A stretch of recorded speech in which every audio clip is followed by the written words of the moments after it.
What's going on, everybody? Welcome back to the Play Action Football Show. Myself, Matt, we go live every single Tuesday. That is our plan. 4:30 Pacific time, 7:30 Eastern time, live talking NFL. Typically talking a little bit about the previous week, but we record our rapid reactions. So if you see any of our shorts, a lot of those come from those rapid reactions. We record that Sunday night, maybe Monday morning, just depending on the different week. But overall, let's talk about week 4. We've got some good topics that we're going to be going over, tonight. So, if people are, what are they going to talk about? Right here, this is what we're talking about. It's also in the thumbnail. But we're talking about the best teams in the AFC. Who's the best? Is Kenny Pickett going to be able to step up? Is he going to be able to lead the Steelers, keep them in contention, to maybe make the playoffs? Talking about then the weirdest division in the NFL, the NFC West. The 2-2, the 2-2 and 2 and 2 and 2 and 2 and 2 and 2 and 2. And there's a vast disparity between the best and worst teams, even though they're all exactly the same. They're not the same. But Matt, let's talk about it. Let's talk about this first topic. Who is the best team in the AFC?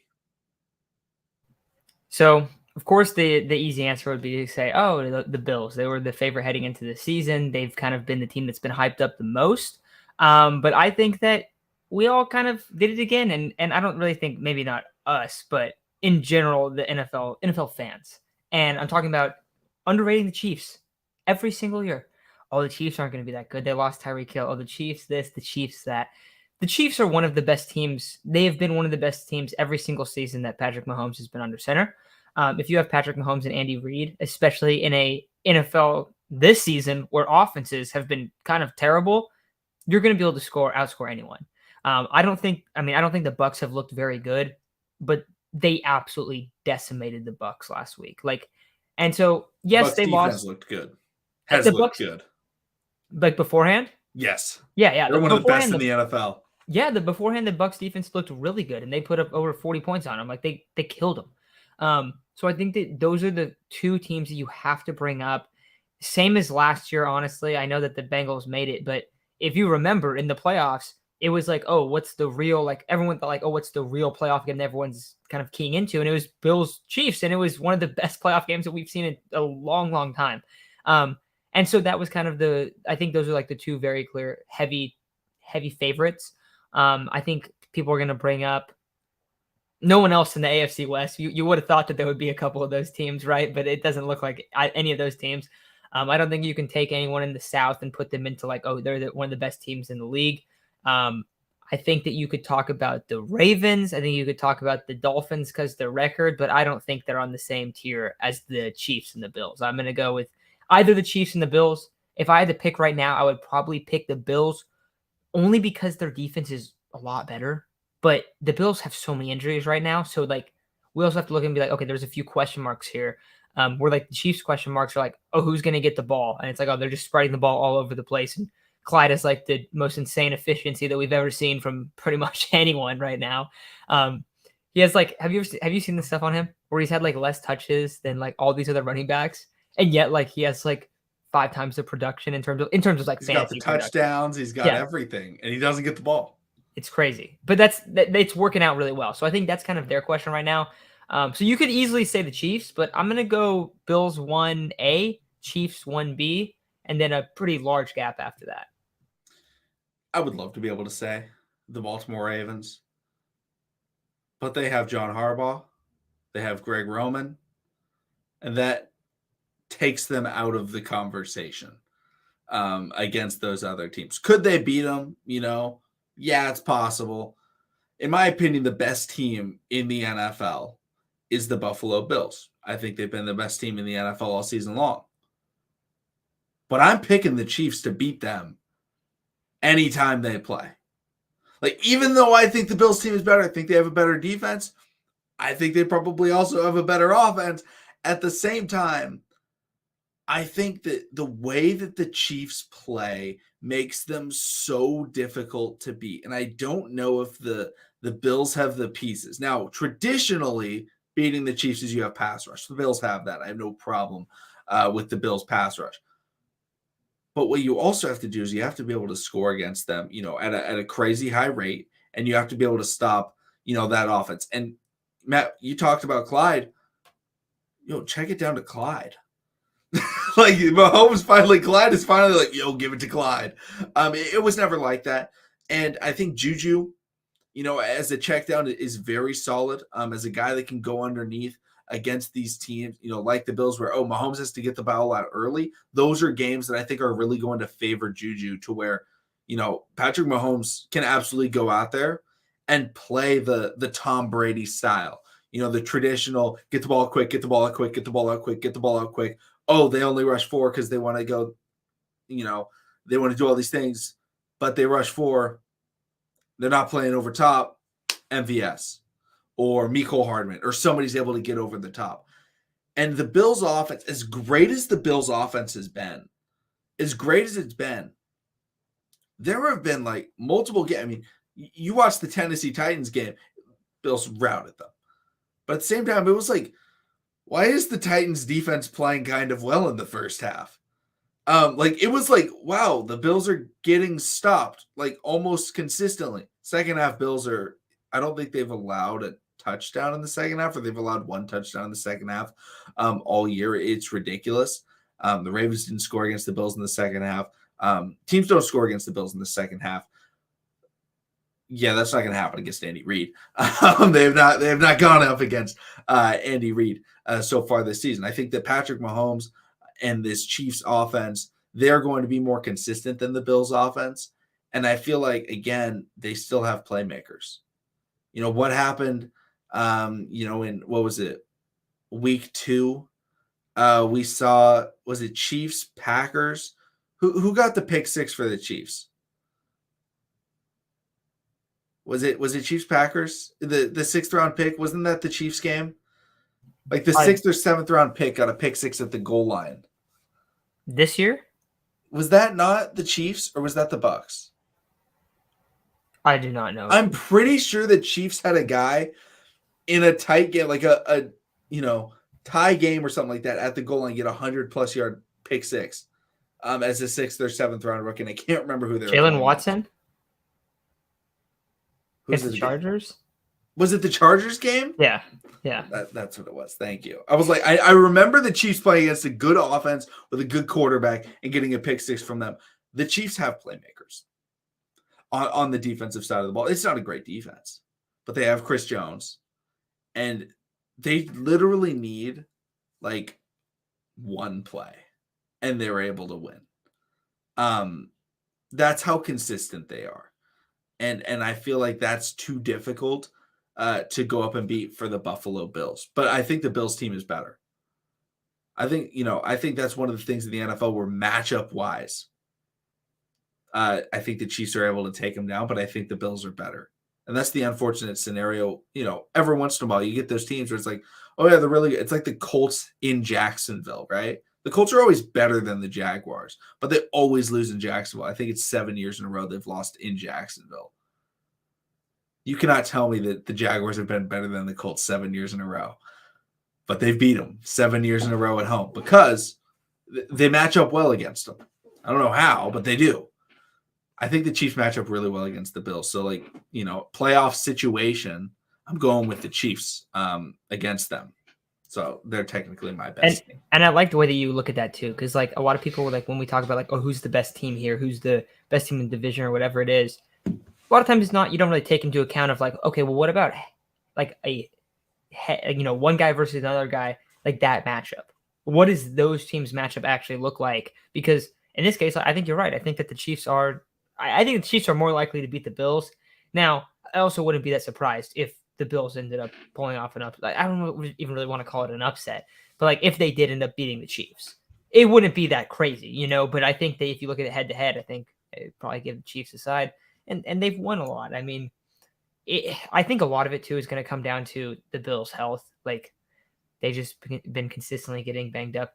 Micah Hyde, him going down is huge, dude. He's been on that team for a long time. He's been a really important part for the Sean McDermott defense. So I also like that you didn't really bring up you didn't really talk about the Dolphins, but for the other teams in the AFC, Another thing that's going to be a huge factor when you look at these teams and how they stack up against each other is their coaching. Andy Reid and Sean McDermott, that's as good as it gets. Those are some of the best coaches in the league right there. And if you look around the AFC, there are a lot of teams that you're looking at going, wow, like they're going to stack up against those guys. Not really. I don't really think so. Some people would say John Harbaugh. Makana, I know you wouldn't. I know you're not a fan of Harbaugh right now, especially after the recent stuff. People are really excited about Mike McDaniel. I get it. He's a great play designer, but it's been a month. So let's wait and see, right? Let's wait and see a little bit. Brandon Staley might get fired at the end of the year. He's been terrible. And then Nathaniel Hackett on another good squad there. I mean, maybe you could bring up Vrabel, I guess, but I don't think Vrabel's like that level at all. But Vrabel's roster sucks. And I don't think he's on that level, but his roster is horrible. So I don't think he's even in that situation where he can go up. It's the same thing with like Bill Belichick, right? It's like, okay, he can coach with them, but his roster sucks. So it's going to be tough for him. But yeah, no, absolutely. I think those are the teams right there. You know, Matt, I like you bringing up the Dolphins. Like they have a really good roster. I love, their young players. I love, Javon Holland coming out of Oregon. I love, Jalen Phillips and that pass rush group they have. They have actually a really good front seven as a whole. Like they are a very well-balanced team. Now, Tua has also shown his arm strength is still not there. If you watched him in his most recent game, obviously he's injured right now. Hopefully he's able to come back. But like, man, he had Tyreek Hill for a touchdown.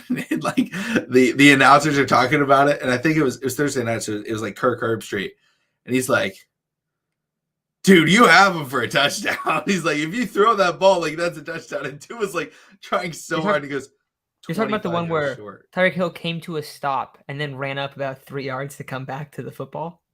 Yeah, the one that was 15 yards underthrown. Open. Man, literally like 15 yards. That route and he cooks him, and he goes, stop, turn around, and then he gets picked off. I think those are really it. Like, Bengals, they have a good roster. They can beat teams with that roster, but at the same time, I don't think their coaching stacks up. But let's get into kind of the next thing. We got the officially the second, rookie quarterback sighting. I believe Kenny Pickett came in before Zappy. I believe. If not, it's the third. But I believe the official second rookie quarterback sighting of the season. And it was the actual first ever. Yeah, like this guy's probably taking over because Malik Willis came in for the Titans against the Buffalo Bills earlier in the season. But it was like, dude, we're down by so much. We're just going to throw him in. Even though it was a situation where it was like, bro, you got to pull Tannehill because he's that bad right now. But Pickett came in, first round pick. There's a reason they call him PICK3TT. He's got the pick 3T. That's just what they call him, man. But he came in trying to give a spark to that Pittsburgh Steelers offense. They lost TJ Watt. He's going to be able to come back this season.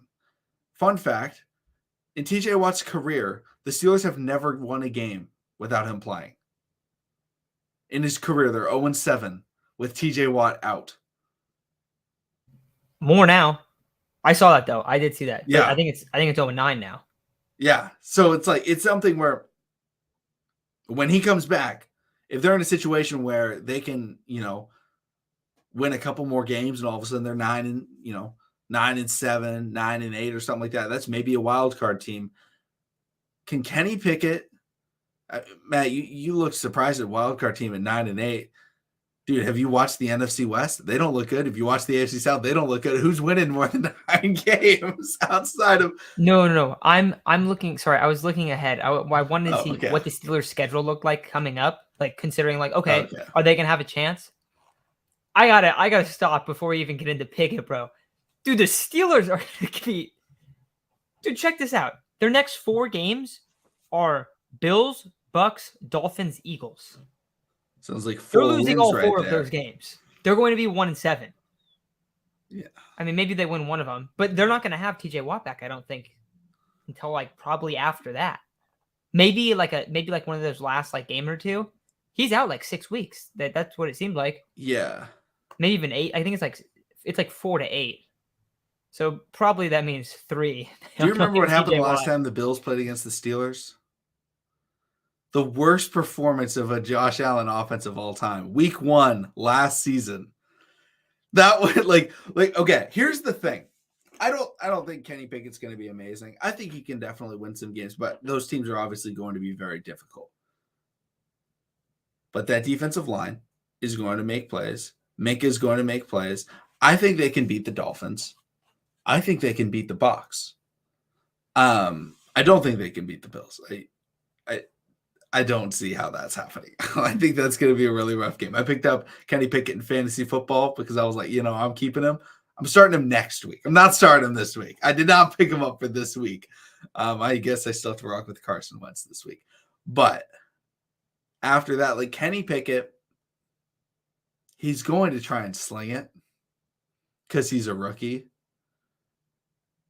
And that's what rookies try and do. And that's what this offense needs.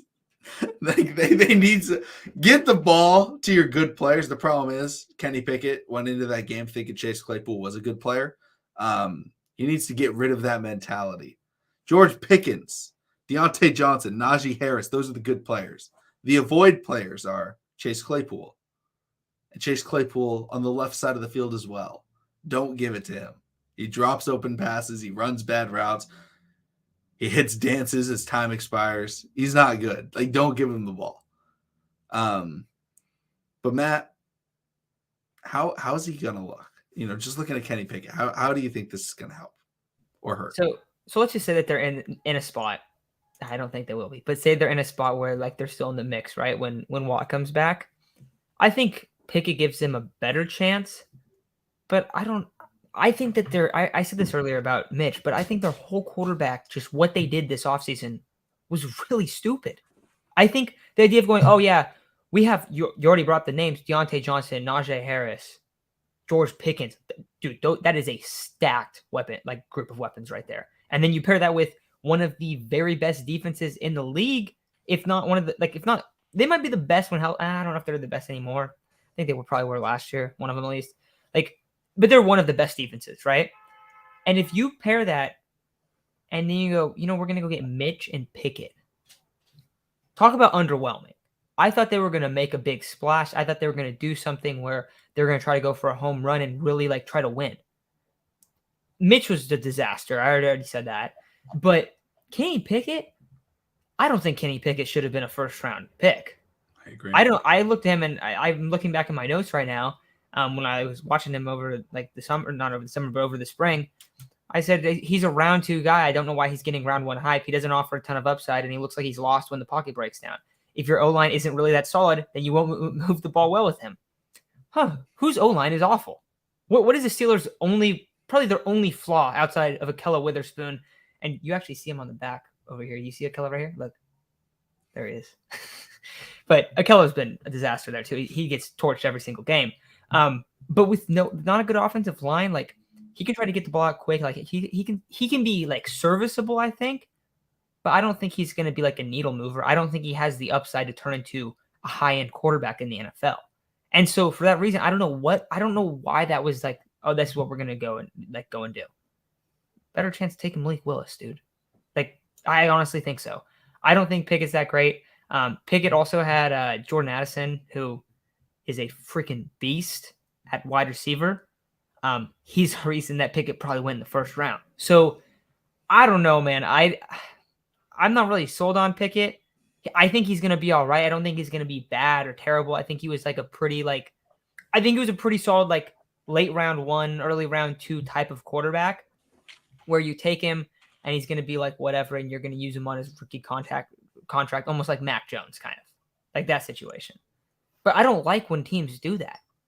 Like you can just go and sign a free agent and have the same output. I mean, not Mitch, but you can go and sign a different free agent and still get that like not that much upside and be like a solid quarterback performance like week in and week out. But I don't know, man. I don't have a lot of faith. The Pittsburgh Steelers royally messed up this offseason at their quarterback position. Because, Matt, I agree with you. I don't think Kenny Pickett's good. I didn't like him in the draft. I didn't think any of the quarterbacks were round one guys, but again, Malik Willis, if you're looking at someone, maybe they could turn into somebody, probably looking at Malik Willis, but for them to go with Mitch, I was fine with it, but I wasn't expecting them to draft a quarterback with him, because then it kind of makes no sense. Because if you go with Mitch and you're like, okay, this is a true tanking year, and next year, a year where there will be likely great quarterbacks, you can draft them. And instead they go, no, we're going to draft Kenny Pickett. It's like, okay, one, I disagree, but whatever. That offensive line is terrible. You're sitting there at, he got picked at pick 20. You see Tyler Smith, 24. He's playing tackle for the Cowboys right now. Tyler Linderbaum, who's playing fantastic for the Ravens at center. Even Cole Strange went in the first round.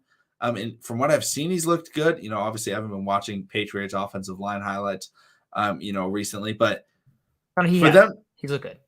For them to go with a quarterback in a spot where I don't think anybody behind him was taking a quarterback in Kenny Pickett, and them not to address the offensive line when that was the clear weakness of this team. I looked up the cap space because I wanted to know. They're at around $21 million in cap space for next season, which isn't nothing, but at the same time, they need a full revamp of the offensive line. You can't do that with $21 million. You can get one amazing offensive lineman for $21 million, but if you want a full new offensive line, you're going to have to splurge. Because typically the way you build your offensive line is you draft a guy, maybe over the course of a couple of years, you draft some good players, which they did 12 years ago or whatever it was. And they had Villanueva, and they had, can't remember the center's name. He had the brother, or he ended up going to the Dolphins. He also had a brother, Pouncey, Marquise Pouncey. It was like they had guys, and then they just kind of stopped drafting them, or at least stopped plugging them in, and they've lost everybody on that offensive line. And so it's just something where it's like, okay, you're trying to connect. You have Minka Fitzpatrick, and you have TJ Watt, and you still have, that's the thing, they still have Cam Hayward. That kind of trio on defense is something you want to try and win a championship with. That's a championship caliber for your defense, just having them. And also, they didn't go with the corner, which they also could have gone with. That's the other need they have. Instead, they go with the quarterback, and it's like, okay, what is the one thing we've seen in recent years? Don't build around a quarterback with no offensive line. It doesn't work. It doesn't work. Why do teams do this? Why do teams go out there and be like, I want the quarterback before they have the offensive line? If they had drafted, imagine, because they legitimately could have gone, okay, we're drafting offensive line in the first round. And then second round, they can still go with George Pickens. I have no problems with the George Pickens pick in that second round. But third round, they go with a defensive tackle. I don't think the Pittsburgh Steelers need a defensive tackle in the third round. They could have gone with a quarterback in Malik Willis. And they could have gotten a corner. They could have gotten an offensive lineman. They could have done something to boost this team. And they didn't need Mitch. They could have gone with somebody else. They could have rocked with Mason Rudolph if they wanted, a quarterback. But why go with Kenny Pickett other than the fact that he's from Pitt? That is the only reason why you go with Kenny Pickett there. I think they must have liked him. But, I don't know, dude. I didn't see it. If Pickett proves, I guess, you and I wrong, then yeah, so be it. But I don't really think he's going to. And like I said, I don't think you think he's going to be terrible. But it's just no, I don't think he's going to be terrible. He doesn't really have the upside that a lot of other guys have. It's just he could be a guy I don't want to compare him to this guy, but a guy like Ryan Tannehill, right? Where it's like, okay, he's on a team. They got an elite running back. They've got a solid defense. And he's just handing the ball off and throwing crossers. But I don't see him getting into that, Josh Allen development, the Justin Herbert tree. I don't see him anywhere near that ability. When your first quarterback off the board is taken in the 20s, they're not going to be good. They're not going to be good. because everybody overpays for the first quarterback almost every year, unless it's generational talent, first round pick, guys like Trevor Lawrence and Luck or whatever. But other than that, most of the times teams overpay, right? Like Tua and the Dolphins. It's like, but it's a quarterback, so you overpay. It's that, we got our guy, we got our quarterback, we believed in him. But Tua went 5. Tua went 5. And that I felt like was an overdraft for his talent level. And I have no problems with Tua. He's a quarterback. You can draft him that early. But he was the second. Kenny Pickett was the first quarterback taken at 20, and he could have easily fallen to the middle of the second round. He could have fallen to the late second round. Heck, the Steelers could have been the team that drafted him in the third round, because this offseason teams didn't need quarterbacks. Because the teams that were going out there, like, look at what the Steelers should have done exactly what the Falcons are doing, right? Yeah, we drafted a super late round quarterback for a super talented offense, and we're going to have a tank year with this crappy garbage waste of a NFL roster spot, waste of money player like Marcus Mariota, just a garbage football player, just absolutely atrocious. We're going to waste a year of our talent, just waste it, just ruin it because he sucks, and I hate him. All right, disregard really, the Andrew Luck jersey. Yeah, I was gonna say, I think that's the Stanford fan coming out. Right there. But overall, they're doing that, and then next year they're probably going to draft someone that's really good because they're losing a lot of games. That's what they should have done. Draft, and they got their backup quarterback, which everyone thinks is worthless, but it's not worthless because I think last year over half the quarterbacks, or right around half the quarterbacks, got injured and missed at least, I think it was 2 weeks. That's crazy. So. No, they should have. Maybe this is what they're doing, like, actually, but they just took him in round 1. They super wasted a pick. Like the Ravens and Patrick Queen. You want to talk about the NFC West? Let's talk about the NFC West, because the 2-2 and 2 and 2 and 2 and 2 and 2 and 2 division right now is so. I've never seen 4 teams with the same record that are so different. You know what it reminds me of? Fantasy football, right? Where it's like you got the one team where it's like they're scoring the most points in the league, but they get screwed in 2 weeks because their opponents just put up the greatest weeks of all time, but they're leading the league in scoring, right? That's me. That's me every time. Matt knows it's true. Both leagues I'm in with Matt, I'm the highest scoring team in the league. One of them, I'm 2-2. Fun fact, Matt. You can double check that, but it's true. Then there's teams like the Seahawks, right? Where it's like, bro, this team sucks, but they're 2-2. Like they're the lowest points in the league, like in fantasy football. But they went against the guy that started Trey Lance in a week, and so he got hurt. And so then they were able to, like, I beat Matt with Trey Lance. Yeah, I think it's just shots being fired right now. That actually wasn't. I was trying to think of a quarterback that got injured early in a game, and he was the only guy that came to mind. We could say Tua in week 4. So their points are lower. They put up terrible weeks, but they were able to get the win because they put up no points. They've scored 150 less points than the team that's also 2-2. That's the division right now. You got the Rams, the Niners, the Rams. I mean, the Niners beat the Rams, but they got Jimmy Garoppolo. They suck. Wait, you got the Rams, then the Niners? I said they got Jimmy Garoppolo, so I can't put them above. I don't care if they beat them. You seen the Rams' offensive line, dude? Yeah. Have you seen Jimmy Garoppolo? I know. You know what he doesn't see? White paint. Yes, but look, he threw a touchdown pass on a pick 6 ball. Think about that. That was a crazy game. I just want to put that was so funny. I'm watching that, and they're like, Jimmy Garoppolo just throws that high ball, and I was like, bro, that was so not intentional. Dude, the Manning cast, they were making fun of him, and I think people took it literal. They were making fun of Jimmy because he threw a bad ball, and they were like, yeah, I've never seen you get a touchdown on that kind of throw. And like, the Mannings are literally screwing with him, being like, yeah, that was a terrible pass. I love the Mannings. And they're like, yeah, I guess Jimmy put it high. No, it's just not intended to be a high pass. The intentional, like, just throw to a wide open wide receiver that just goes way above his head, but it's okay because he's crazy athletic. Yeah, so he bosses the guy and then runs it, takes it to the crib 6 yards down the field, breaking like 3 tackles. Yeah. No, See, okay, you bring up all the teams. You didn't bring up the Cardinals. The Cardinals, it's like, hey, they got the best quarterback of the bunch. They got the most talented guy, right?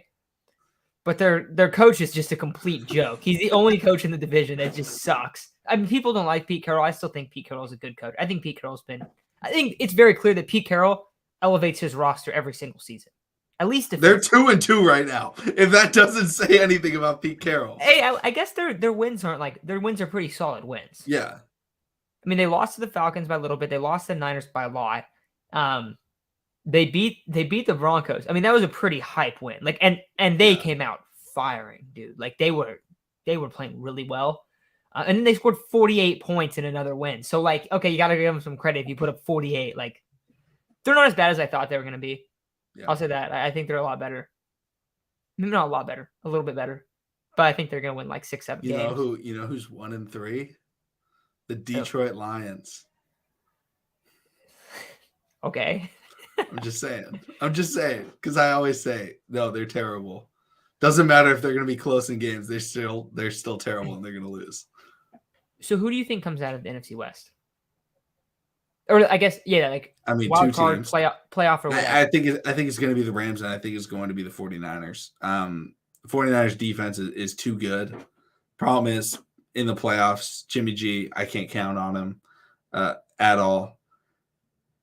The Rams, that offensive line is bad, but there's so few teams that can take advantage of a bad offensive line. It's kind of ridiculous. It's like one of those teams is the Rams because they have Aaron Donald. But the other teams, it's like obviously the Niners, they can take advantage of it. Maybe the Tampa Bay Buccaneers can do it, when they're healthy. But like in the NFC, there's not a lot of teams with this great pass rush. That's when you look over to the AFC. You have the Bills, you have the Steelers when they're healthy. You have the Raiders, which you can say, I know top 5 pass rusher Max Crosby's really getting after it. But why are you laughing, Matt? What are you laughing at?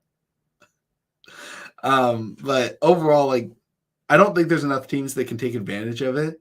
And they're able to take advantage of weak secondaries and poor discipline way too much for them not to make the playoffs. Like, it's just ridiculous. Cooper Kupp is just so good, and he's just so open. And I thought it was hilarious watching the Manning cast, and Peyton Manning's like, Ben Skoranek is my dude. Not because he wears number 18, but because he's a fullback wide receiver hybrid. I thought that was hilarious. And then they say his size, and they're like, he's like 6'3", 220. I was like, bro, that's literally Cooper Kupp's size. That's kind of crazy he's that big. I wouldn't have guessed he's that big, though. Yeah, he's huge. Also, he's coming in a fullback size. It's crazy. Okay, so I think you're probably right. Because I don't have faith in the Seahawks. Their roster's just not good enough. Though I will say their offense puts up more points than I would. I mean, they've kind of been hit or miss, though, to be fair. But they've also played against the Lions, the Falcons. The broken Broncos. Defenses. The broken Broncos. I don't know, dude. We talked about it like on the rapid reactions that we did. I have no idea, bro. I have no words. I don't get it. I would say that they're hacks. No pun intended. So I don't have enough faith in their roster to be able to go over 500. I do have enough faith in the Cardinals roster, but until Cliff wins 2 games post December 1st, then we can't really talk because they might. I mean, they were the 1 seed last year, and I know they made the playoffs, but that was about a week of a playoff appearances you can have. Is like you like just completely fall off after being like the number 1 team in the NFL for like half the year, just completely die in the middle of the season, and then go into a playoff game and get destroyed, like embarrassingly destroyed. Kyler's pick 6 summarized that entire game. Yes, the entire second half of the season. So until Cliff can do something in the second half, I cannot take the Cardinals serious. He's been, what is he like? Okay, I know this is hyperbole, but he's like 2-54 after December in his coaching career throughout the college and NFL. It's not that bad, but he's won about 10% of the games. 10%. That's awful. Like at Texas Tech, I'm pulling up the stat. This article, December 28th, 2021. Okay. This is before the fall off last year.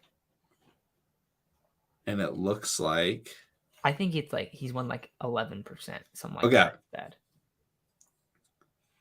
Okay, so here it is. In his first 7 weeks, from NCAA to NFL, he's 42, 20, and 1, which is 67% win rate. After that, he is 16 and 43, which is 27%. I honestly thought it was worse. I'm not gonna lie, but that's still atrocious to hear. Still so bad. He's winning 27% of his games with Kyler Murray. They could make a wild card. I do think that. But so then, final thing that we'll talk about, because we're probably going to take off here in a sec. But Niners or Rams, who's going to win the division? I think the Niners are going to win the division. I would rather play the Niners in, I don't know, in the playoffs. I mean, we just know how the Niners season's going to end. That's the problem. That's why it's really exciting this year, because we don't know for sure, but we know that we're going to get horrible performances by Jimmy Garoppolo in the playoffs. All-time terrible playoff performer in the history of the league. Literally horrible. But I think the Niners have the best defense in the league. They haven't even had Jimmy Ward. They've had guys out. Who? No, the Bills. They are. The Bills are missing Micah Hyde. So I think the Niners are going to win the division. Actually, also the Niners play in a couple weeks. So if they win that one and they sweep the Rams, then that makes it a lot easier. I think it'll be really close. Easier. I think that most likely the NFC West will have the 2 or 3 seed and then the 5 seed. Last year they had 3 playoff teams, but it's just weird. We can't count the Cardinals as a playoff team. What was that? I said I can't count the Cardinals as a playoff team. It's so embarrassing. Yeah. But no, when I look at it, the Niners look like they have a better schedule. And they already have they beat the Rams. Not like last night. They consistently beat the Rams. Aaron Donald is cursed forever because of who? I don't know. I don't know who. Can you repeat who? I thought it was hilarious when they asked him 2 years later, and they're like, "Hey, how you preparing for Deebo Samuel?" And he goes, "Who?" And he's like, "I'm just kidding. I'm just kidding." That was hilarious. Well, because you know what happened after that went down, right? Because Deebo was a second rounder, and it was his second year. He hadn't really done a lot. He went absolutely insane. He scores 2 touchdowns a game against the Rams. Yeah, well, so after that happened, this was when Nick Mullins was quarterback. They beat the Rams with Nick Mullins. And Deebo had 13 catches for 150 yards in that one. And all it was he just kept running slants, bro. He kept running slants over and over, and they couldn't do anything against him. Throwback to the Mullins days. Those were rough. Dude, but yeah, at least. So who would you take to win it? Niners. Definitely Niners. If they can figure out how to beat the Seahawks. They would beat the Seahawks this year. First time in forever, but hey. The first time in forever, yeah. But no, overall, when I'm looking at this division, they're all really good teams, but at the same time, they're not all really good teams. 2 of them are really good teams. One of them is a decent roster coached by just a complete imbecile in the second half. It's like he goes to the bathroom and switches places with his twin brother to finish the test. And it's bad. Dude, Cliff is so bad. Beloved, but so bad. I don't get it. They're like, he coached Patrick Mahomes. Bro, he sucked there too. But no, I think that it's going to be the Niners. I think it's going to be the Rams. I think those are the 2 playoff teams. I don't see the Cardinals making it. I think there's too many other good teams. I think the Cowboys are going to make it as a wild card. I think the Packers and I want to say the Vikings are going to make it, but dude, they're looking so rough to the point where I'm concerned saying I think the Vikings make it. I think that it's probably going to come down to Cardinals, Vikings, Cowboys. One of those teams makes it. Shit, maybe it'll get really weird and the Giants will be in the mix too. I would love to the Giants are in the mix, and it's like Saints are 2 games out with 2 weeks to go. I'm looking up the Giants schedule before we dip. I want to see this. I want to see if they have a chance. Because they're 3-1. Not that we haven't had any pretty wins, but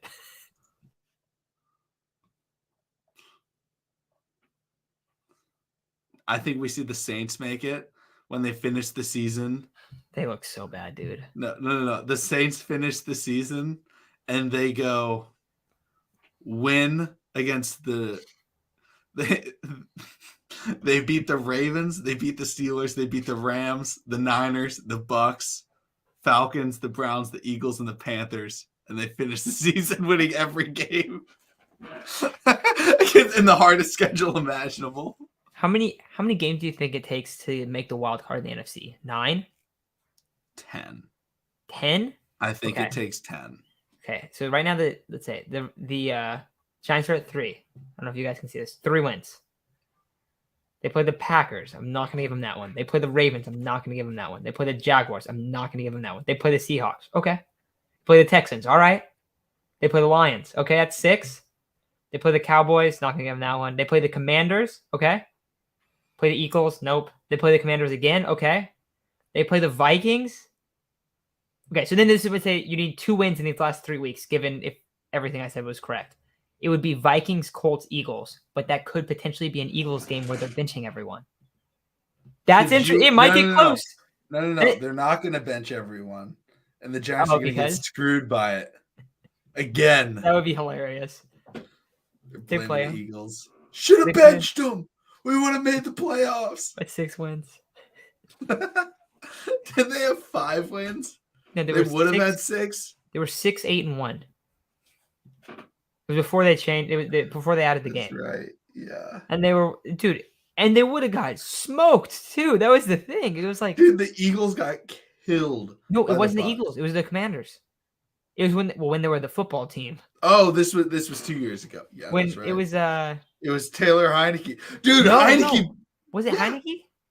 Yeah, it was Heineke came in. Yeah. He went toe to toe with Brady. That's and right. like fumbles the ball at the 4-yard line, on the game-winning drive. And it was like, wait a minute, maybe this guy can start for a year. And then they were like, and then he did. Never mind, he shouldn't start for a year. Well, dude, also look how, he looked better than Wentz has looked. Wentz looks terrible. I don't even think it's really all on Wentz. Not going to be a Wentz truth or anything, but they're just pathetic. Like it's the same deal with like the Panthers and them, where it's like, oh, they just have nothing. It just doesn't work. It's a broken offense. It's like they're trying to bring in quarterbacks that need good lines and like all of these other things, and they're in terrible situations now. I expect the Panthers to be better, with Baker, like better situation for him. They don't look good at all. Dude, there's a lot of teams in the NFL right now that look like a complete mess because the offensive line is like unplayable. The Bucks look horrible. At least that's not the management's fault. At least it was all injuries. There's other teams that just decided this is the line we're going to rock with, like the Steelers. The Niners have looked really bad at times too. Yeah. It's been like night and day for their offensive line. Every other week it changes. Huh? That's the strategy. Don't make them pass block. Yeah, you guys saw Donald last night. Donald was in the backfield every play. And they just said, we're just going to run screens. Commanders line, horrible. The Bengals line looks horrible. Yeah, they look bad. And it's like, if these teams go up against a solid defensive line or like a good, because there's a lot of really good. Play the Bills, play the Niners, you're dead. But also, hey, how much of this do you think is just because the offensive line play has gone down? I think it's a lot of it. Look at the D-line play compared to O-line play. And think about when we were little kids. Like the problem in the NFL now is people don't want to play those positions. They don't want to play corner. I know. They don't want to play safety. They don't want to play offensive line. Where are them boys from Iowa? That's what we need. The Ravens drafted one, and Lamar Jackson, he came out and he said, there's something about them Iowa boys. He's like, they just come in, you can play them in the NFL right away. And Tyler Linderbaum came into the NFL. It's like, oh, damn, he's great. Bro, Iowa's got to get back on their game. They tried to mix it up and throw a tight end at us and George Kittle. It ruined their system. It ruined the offensive line production out of the Iowa Hawkeyes. Are you kidding me? They're tied in university. They got to go back. They got to go back to O-line university. No, they still produce O-line. It's just anyone in the trenches. It's they had Fant. Was it Fant that they had too? Yeah, they had Fant. Yeah. That's pretty good for a couple year period. Like 3-year period, they had three tight ends drafted in the NFL. Yeah. That's pretty crazy. But we need the Big Ten linemen back. Stop drafting linemen from Georgia. They suck. Like I'm sorry, but I'm like the SEC offensive linemen, they don't work. It makes no sense. The Bama guys do. Landon Dickerson? Okay, not every single one of them, but Well, he was a first-round pick out of the University of Alabama. And he's not even on a roster anymore. oh, I guess what's his name just got cut by the Raiders. He was Bama, huh? Oh, that's right. Wait, What is that dude's name? That was Dickerson. No. No, Dickerson was the Eagles. I can't remember. I remember that like a team wanted to draft him, and like the Raiders did something where they ended up taking him and like sniped him from someone, and then someone else took a different lineman, and then that Alex guy was Leatherwood. Leatherwood, yeah. Yep. He's Bama, right? Yep. Yeah, he was terrible. He even last 2 years. Or he didn't last 3 years, I think. Where's the Wisconsins? It's literally the farm boys. The farm boys are the offensive linemen because they're not athletic enough to play defensive line. They're like, bro, just stand there and get thrown around. And it works out for them until they stop playing because they go to wrestling or something.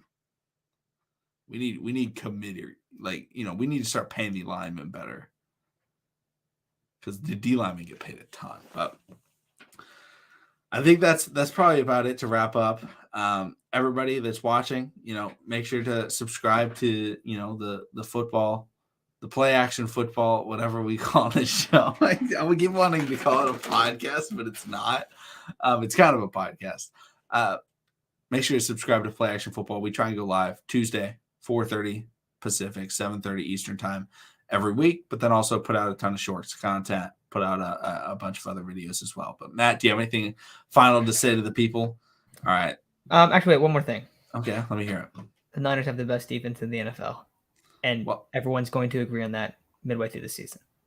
Well, my closing statement is going to be Mariota sucks, so I think I win.